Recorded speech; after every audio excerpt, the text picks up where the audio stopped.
मेरी औकात इस नीट जैसे तुच्छ एग्जाम से ज्यादा है। मुझे ये भी पता है कि आपके बुक्स खुले तो रहते हैं बट दिमाग कहीं और रहता है। बुक में आपका दिमाग रहता ही नहीं है कि बुक में क्या पढ़ रहे हो, क्या सीख रहे हो। पहले ही आप ड्रॉपर बन जाते हो कि अब नेक्स्ट ईयर के लिए अच्छे से पढ़ूंगा, इस साल तो मेरा पूरा बर्बाद हो गया। और कुछ कोचिंग्स हैं बहुत सारी जो इस इमोशंस को बहुत ही बखूबी के साथ समझते हैं और वो अप्रैल मंथ में ही एक ड्रॉपर बैच भी लॉन्च कर देते हैं कि आ जाओ भैया, जो लोग इस फीलिंग से पीड़ित हो आ जाओ, अभी से पढ़ना स्टार्ट कर दो।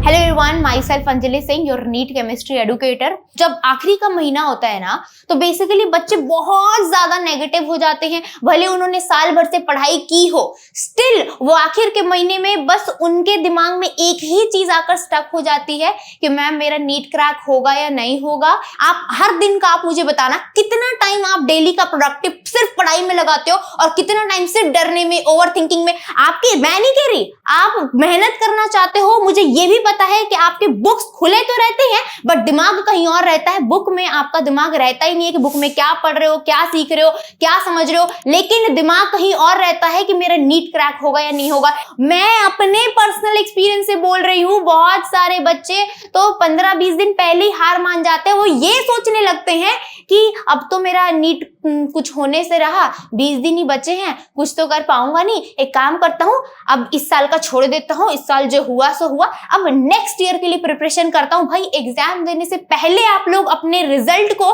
कंक्लूड कर लेते हो और पहले ही आप ड्रॉपर बन जाते हो कि अब नेक्स्ट ईयर के लिए अच्छे से पढ़ूंगा, इस साल तो मेरा पूरा बर्बाद हो गया। और कुछ कोचिंग्स हैं बहुत सारी जो आपके इस थॉट को, आपके इस इमोशंस को बहुत ही बखूबी के साथ समझते हैं और वो अप्रैल मंथ में ही एक ड्रॉपर बैच भी लॉन्च कर देते हैं कि आ जाओ भैया, जो लोग इस फीलिंग से पीड़ित हो आ जाओ, अभी से पढ़ना स्टार्ट कर दो। होता है ना ऐसा। इससे पता है एक सबसे बड़ी प्रॉब्लम क्या होती है आपके साथ?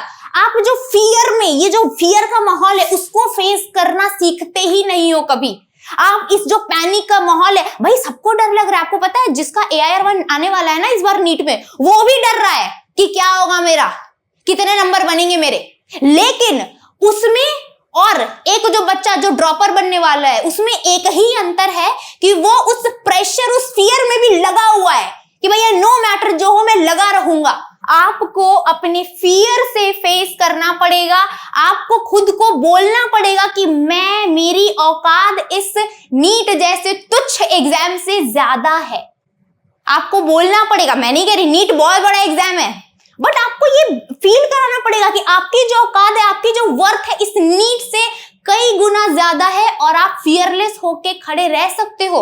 आप बार बार कहते हो ना डर लग रहा है, डर लग रहा है, डर लग रहा है, ये बोलना भी नहीं चाहिए क्योंकि ये जो आप बोलते हो ना वर्ड्स, उसकी भी बहुत बड़ी ताकत है। तो अगर बोलना ही है तो यही बोलो कि मैं नीट से नहीं डरता और हार नहीं मानूंगा, रार नहीं ठानूंगा। हार नहीं मानूंगा, रार नहीं ठानूंगा। कमेंट कर दो कि मैम मैं नीट से नहीं डरता हूं, नहीं डरती हूं।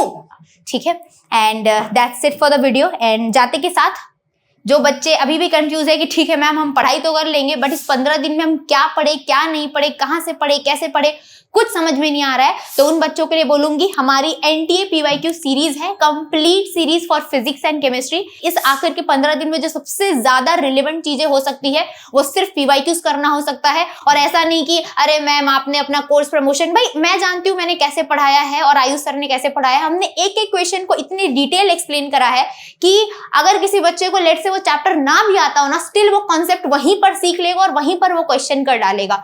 तो that's it for the video. All the best and please डरना नहीं, अच्छे से पढ़ाई करते रहना। ठीक है, I am proud of you all.